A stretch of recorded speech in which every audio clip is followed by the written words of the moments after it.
exam matam orakpana yumdagi mapan thoknadre mayamdu lairik panaduna loina leire Roshan ga Kaboglay ga phone da wari sanari Kaboglay na ay kinumta haige Roshan na hayo gadurge Kaboglay na nolakan ko Roshan na hoy ko haro exam loy baga chela siga hayak to male Kaboglay na taning de wathi di Roshan na adudi ko haro dana Kaboglay na ay exam loiraga samse permanent straightening tawrage aduga maisu facial tawrage adudaidi sisa hospital da chatlaga rhinoplasty su tawrage Roshan na aduna kaige Kaboglay na aise nangini haina mayamang da puthokpada mai jobtanaba Roshan na saktibe tawono engonda adugumba amata leite nangna fazaba thiba engonda di chapmanai nangdi aigi saktibi nuksibine Kaboglay na ado aina khanjaba malai Roshan na kari khaliba Kaboglay na aibo kanagumba mana saktibi nungsibi haina kawiba mikopta ai mahaki damakta lepkani aduga phajabi laktagi phajabi haido ohenge khaliba Roshan na yes ado ai harake matam amada aina soidana punamak angaku phauna semani Kaboglay na ado like padraba Roshan na pai nang supaba natro result fazadaba yaroi ko aisu kano honari Kaboglay na hoy ai gyan tai ado tomase thengi Roshan na hoy good night love you aigi saktibi nungsibi Kaboglay na good night love you too aigi daton Roshan na kay haibo sigido Kaboglay na game haide tumo haiba Roshan na nate sadairo tahodreba Roshan tana hanjina taning bagi hangini Kaboglay su khangi momono i Kaboglay na daton Roshan na how yanungsiye dari kapaya do mandre thamoy mai jele Kaboglay na adudi yate yam nungsikino ado yam nungsiba khonjel ga tadrati lengam nadaba se kainai haibo Roshan na kanana haiba Kaboglay na khangde mina sumaine aduna pakhatle Roshan na pakano tumose hayengan na hogolaga larik panaba Kaboglay na hoy call thamkraba matung Kaboglay mathanta momono i aise kaya da laibok phariba daton ai nangbu yam nungsi punsigi oisage ko karigino amomuksu thamoi sida kainani khanna pakhatliba ngahak leiraga Kaboglay su adumak tumtakri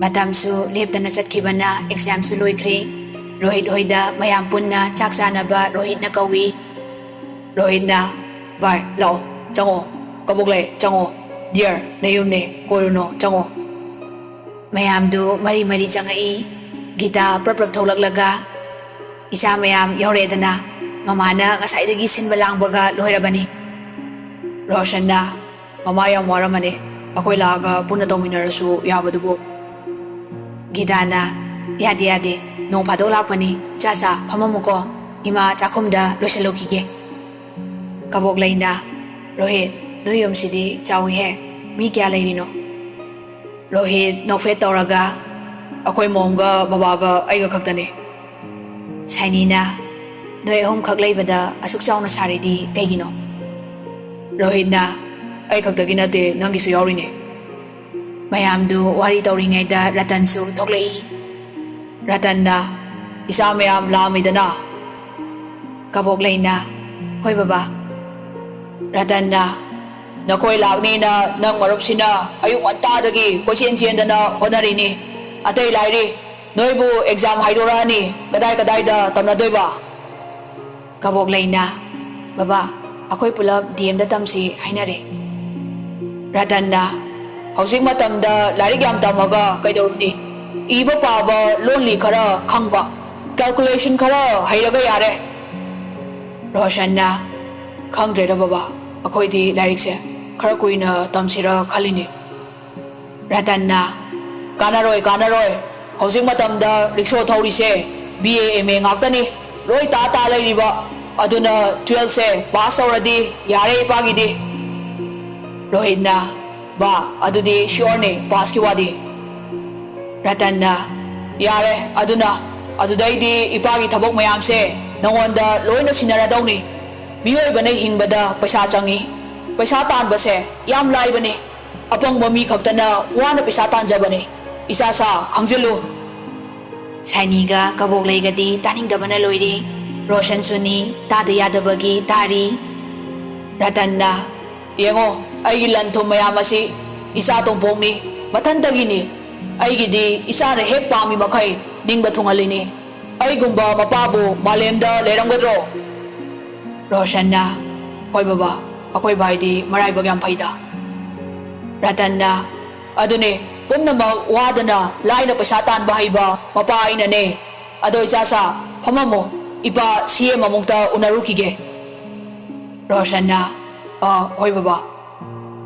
Ratan thokibaga Rohitsu mamada awaraba hangba changkre. Sainina masana sono churi sidi mapaga chakwa manabe oire. Kaboglai-na asengba nakongse I tare taningdabana hagulaga chaningba ma yawe. Roshanna yare noisu mi sumna sum haijaba oramne. Rohitsu imungdagi thoklei. Mayam chaksanaba tawrase somda changase lao. Chai sing chaba loiraga mayam wari watai tawraga hanakre.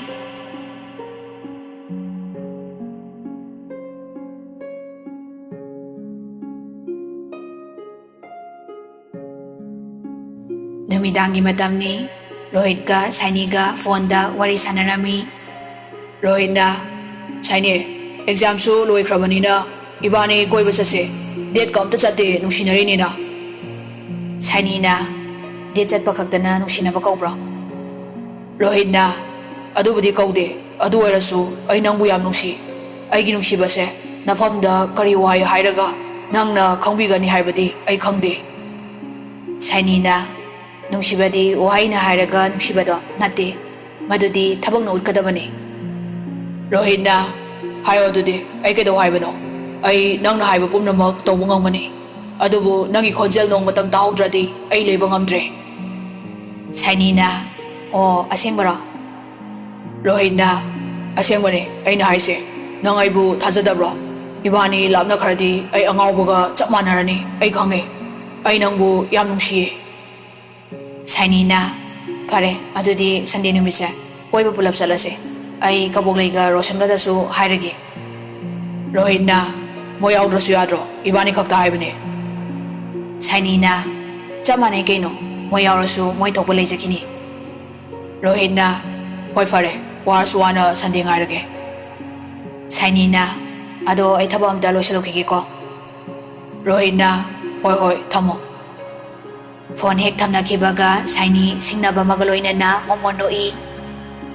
Matam kuinadagi khalakpa numit aduda pangthoke. Nangna aibu nungsire haiba ai khange. Adubu aidi nangbu nungside.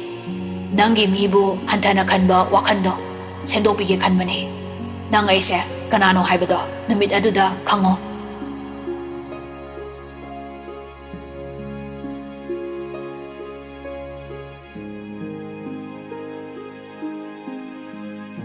Numinini humni leiraga exam result haidorakli. Sanjeevna nanao laune kaida leige nangbo exam haidoe. Ima akhona naw exam haidoe. Thambalna kari exam haidoe haba kaya de yaure. Sanjeevna yengo tu ima photo ga punna second position da yaure. Thambalna nungai da ima dia bungo laune nangbo. Roshanna ima tamo exam haidoe haibro kadai no. Sanjeevna tu yengo second position se kanano. Roshanna aya yam harawe thank God tamo amto biro aigi tinaba amtagi yenge. Sanjeevna ꯀꯅꯥꯒꯤꯅꯣ ꯆꯤꯡꯅꯩꯗ ꯔꯣꯁꯟꯅ ꯌꯥꯔꯦꯕ ꯇꯥꯃꯣ ꯁꯠꯄꯤꯔꯣ ꯔꯣꯁꯟꯅ ꯍꯦꯛ ꯌꯦꯡꯕꯒ ꯎꯔꯦ ꯃꯅꯤꯄꯨꯔꯒꯤ council of higher secondary ꯑꯦꯛꯖꯥꯝꯗ ꯇꯣꯄꯔꯗꯤ ꯀꯕꯣꯛꯂꯩꯅꯤ ꯔꯣꯁꯟ ꯍꯔꯥꯎꯕꯅ ꯃꯁꯥꯗꯨ ꯃꯊꯨꯝ ꯃꯔꯥꯡ ꯍꯧꯔꯦ ꯈꯪꯍꯧꯗꯅ ꯂꯥꯎꯊꯣꯛꯈꯤ ꯌꯦꯁ ꯑꯩꯒꯤ ꯁꯛꯊꯤꯕꯤ ꯅꯨꯡꯁꯤꯕꯅ ꯇꯣꯄꯔ ꯑꯣꯏꯔꯦ ꯃꯃꯥꯒ ꯁꯟꯖꯤꯞꯀ ꯃꯃꯤꯠ ꯂꯥꯎꯊꯣꯛꯑꯒ ꯔꯣꯁꯟꯗ ꯌꯦꯡꯉꯤ ꯁꯟꯖꯤꯞꯅ ꯅꯪꯒꯤ ꯃꯩꯇꯥꯟꯗꯨꯔꯣ ꯔꯣꯁꯟꯅ ꯑꯁ ꯇꯥꯃꯣꯁꯤꯗꯤ ꯑꯩ ꯀꯣꯜ ꯇꯧꯔꯨꯒꯦ ꯔꯣꯁꯟ ꯍꯔꯥꯎꯅ ꯏꯃꯨꯡꯗ ꯆꯦꯟꯁꯤꯟꯈ꯭ꯔꯦ ꯁꯣꯝꯗꯁꯨ ꯆꯥꯎꯕꯅ ꯕꯦꯃꯥ ꯇꯥꯕ꯭ꯔꯣ ꯃꯃꯥ ꯂꯥꯎꯅꯤ ꯅꯣꯏꯕꯣ ꯑꯦꯛꯖꯥꯝ ꯍꯥꯏꯗꯣꯏꯅꯦ ꯀꯕꯣꯛꯂꯩꯅ ꯍꯥ ꯑꯦꯛꯖꯥꯝ ꯍꯥꯏꯗꯣꯛꯑꯦ ꯍꯥꯏꯕ ꯕꯥ ꯑꯩꯒꯤ ꯑꯝꯇ ꯌꯦꯡꯕꯤꯌꯣ ꯆꯥꯎꯕꯅ ꯍꯩ ꯌꯦꯡꯗ꯭ꯔꯁꯨ ꯌꯥꯔꯦ ꯇꯨ ꯏꯆꯥꯒꯤꯗꯤ ꯃꯀꯣꯛꯇ ꯐꯣꯇꯣꯒ ꯄꯨꯟꯅ ꯌꯥꯎꯔꯦ ꯏꯆꯥꯅ ꯃꯅꯤꯄꯨꯔ ꯄꯨꯝꯕꯒꯤ 12 ꯑꯦꯛꯖꯥꯝꯒꯤ ꯇꯣꯄꯔ ꯑꯣꯏꯔꯕꯅꯤꯅꯦ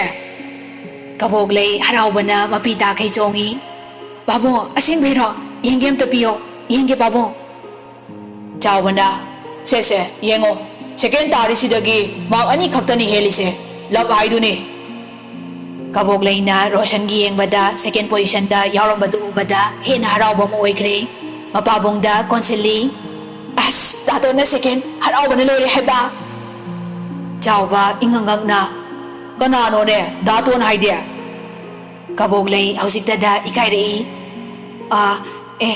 ꯑꯗꯨꯔꯣ ꯔꯣꯁꯟꯗꯣ ꯆꯥꯎꯕꯅ ꯍꯥ ꯔꯣꯁꯟꯅꯦꯕ ꯍꯩꯃꯥ ꯑꯗꯨ ꯅꯪꯒꯤ ꯗꯥꯇꯣꯟꯂꯣ ꯌꯥꯝ ꯊꯨꯅ ꯗꯥꯇꯣꯟ ꯀꯥꯈꯤꯗ ꯁ꯭ꯇꯦꯞꯁꯦ ꯀꯕꯣꯛꯂꯩꯅ ꯄꯥꯕꯨꯡ ꯌꯥꯔꯦꯆꯣ ꯏꯀꯥꯏꯕꯅ ꯆꯥꯎꯕ ꯅꯣꯛꯂꯒ ꯄꯥꯕꯨꯡꯅ ꯐꯥꯒꯤ ꯇꯧꯕꯅꯦ ꯌꯥꯏ ꯄꯥꯕꯨꯡꯅ ꯌꯥꯏꯀꯣ ꯄꯥꯛꯄꯤꯅ ꯀꯔꯤꯅꯣ ꯌꯥꯔꯤꯕꯣ ꯅꯄꯥꯝꯆꯥꯅ ꯑꯗꯨꯛ ꯃꯈꯦꯜ ꯂꯥꯡꯉꯤꯗꯨꯅ ꯀꯩꯗꯧꯔꯦ ꯆꯥꯎꯕꯅ ꯍꯣ ꯅꯆꯥꯅꯨꯄꯤꯒꯤ ꯑꯦꯛꯖꯥꯝ ꯍꯥꯏꯗꯣꯛꯑꯦ ꯅꯆꯥꯅꯨꯄꯤꯅ ꯇꯣꯞꯄꯔ ꯃꯥꯒꯤ ꯗꯥꯇꯣꯟꯅ ꯁꯦꯀꯦꯟ ꯄꯥꯛꯄꯤꯅ ꯗꯥꯇꯣꯟ ꯍꯥꯏꯗꯤ ꯆꯥꯎꯕꯅ ꯑꯁꯤꯐꯥꯎ ꯈꯪꯗꯦ ꯅꯪꯅ ꯄꯥꯝꯖꯕ ꯅꯌꯥ ꯅꯨꯄꯥ ꯔꯣꯁꯟꯗꯣ ꯅꯆꯥꯒꯤ ꯗꯥꯇꯣꯟꯅꯤ ꯄꯥꯛꯄꯤꯅ ꯍꯩꯃꯥ ꯑꯗꯨꯗꯤ ꯄꯥꯎꯁꯦ ꯅꯨꯡꯉꯥꯏꯕ ꯑꯅꯤꯅꯦ ꯐꯔꯦ ꯅꯨꯡꯉꯥꯏꯕꯅ ꯉꯁꯤꯗꯤ ꯏꯆꯥ ꯔꯣꯁꯟꯁꯨ ꯀꯧꯔꯁꯤ ꯁꯣꯝꯗ ꯔꯣꯍꯤꯠꯀꯤ ꯏꯃꯨꯡꯗꯅ ꯀꯝꯗꯧꯔꯤ ꯔꯇꯟꯅ ꯑꯦꯛꯖꯥꯝ ꯍꯥꯏꯗꯣꯛꯑꯦꯅꯦ ꯕꯨꯡꯉꯣ ꯅꯣꯏꯒꯤ ꯔꯣꯍꯤꯠꯅ ꯀꯩꯗ ꯌꯥꯎꯔꯛꯀꯦ ꯑꯝꯇ ꯌꯦꯡꯕꯤꯌꯣꯕ ꯔꯇꯟꯅ ꯍꯣꯏ ꯅꯪꯒꯤ ꯅꯝꯕꯔꯗꯨꯕꯨ ꯑꯣ ꯁꯤꯗ ꯂꯩꯔꯦ ꯌꯦꯁ ꯏꯆꯥ ꯌꯥꯎꯔꯦ ꯑꯦꯛꯖꯥꯝ ꯄꯥꯁ ꯇꯧꯔꯦ ꯔꯣꯍꯤꯠꯅ ꯑꯁꯦꯡꯕꯩꯔꯣꯕ ꯀꯗꯥꯏꯅꯣ ꯀꯩꯗ ꯌꯥꯎꯔꯒꯦ ꯔꯇꯟꯅ ꯇꯨ ꯁꯦꯀꯦꯟ ꯗꯤꯕꯤꯖꯟꯗ ꯌꯥꯎꯔꯤꯁꯦ ꯅꯪꯒꯤ ꯅꯝꯕꯔ ꯔꯣꯍꯤꯠꯅ ꯑꯁ ꯍꯔꯥꯎꯕꯅ ꯂꯣꯏꯔꯦ ꯁꯤꯗꯤ ꯍꯣꯔꯦꯟ ꯅꯨꯡꯗꯥꯡꯗꯤ ꯄꯥꯔꯇꯤ ꯑꯃ ꯂꯩꯔꯦꯅꯦ ꯔꯇꯟꯅ ꯇꯧꯒꯗꯧꯅꯤ ꯅꯪꯅ ꯅꯪꯒꯤ ꯐ꯭ꯔꯦꯟ ꯀꯌꯥꯅꯣ ꯍꯥꯏꯔꯣ ꯏꯄꯥꯁꯨ ꯏꯆꯥ ꯄꯥꯁ ꯇꯧꯕꯒꯤ ꯄꯥꯔꯇꯤ ꯑꯆꯧꯕ ꯑꯃ ꯁꯤꯟꯁꯤ ꯔꯣꯍꯤꯠꯅ ꯍꯣꯏ ꯄꯥꯕꯨꯡ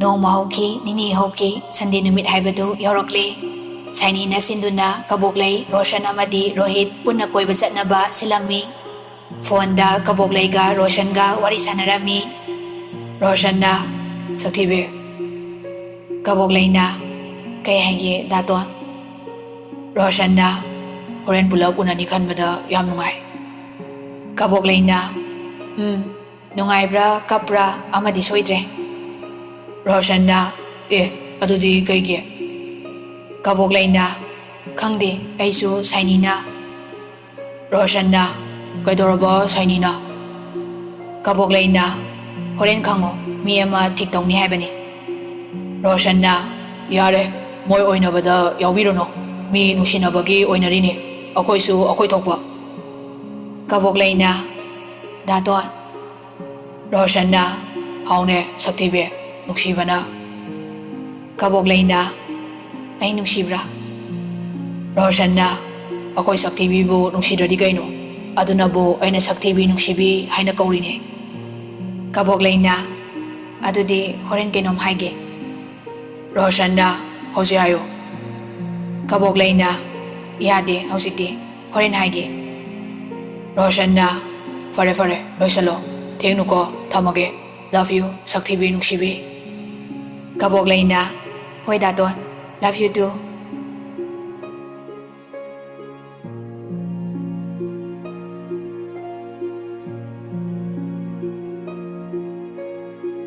Somdana Rohit, magi nungsibi, thamoygi mabema mahaka, koiba chatoyni, nungsi wari sanadoyni khanna, nupidagi khare henna keri. Nahankay 2-wheeler thawbadu ngasidi 4-wheeler ga thawdana yam thina nairaga, wanda nungayna isayga ngangdana thoglai. Gitana, kaidano? Rohit na, namang nupi una ba? Gitana, mamaise, ikay ba khangdida? Ratan na, Ikairuno, isasidi, pamo ba, masana yadrasu, paraga puraw, ipalay.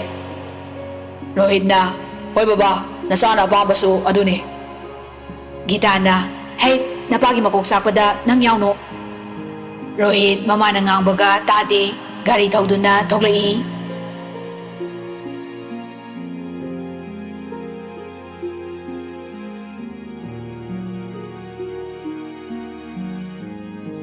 Somdana kaboglay, yam tang na fangzaba nungsiba mahaka punna koiba panglani khanna harauzari.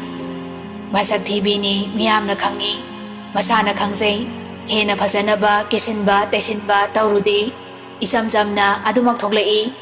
Wakhangi mami maithongda tai haibaduni, momon mino amaga loinana thoglai. Pagbina, isabu kadaydano, Sunday sida wakhanga yam nungayba malida. Kaboglay na, Ima, ay imanabi imanaba khara unaruke tawbani. Pagpina, mandeda, isagi maithongda momon mino ama tarisina takpadi, nangi datonga chataw malida. Kaboglay na, as, ima sidi, datondo lawba laktoyni. Pagpina, to, aduni, imanasu khangeba, yadeba maithongse, atay lairi, ibungoro sando, gyan tayni. Kaboglay na, pabane, gyansu yam tay, nisasu chade, aygisu yam khanbi.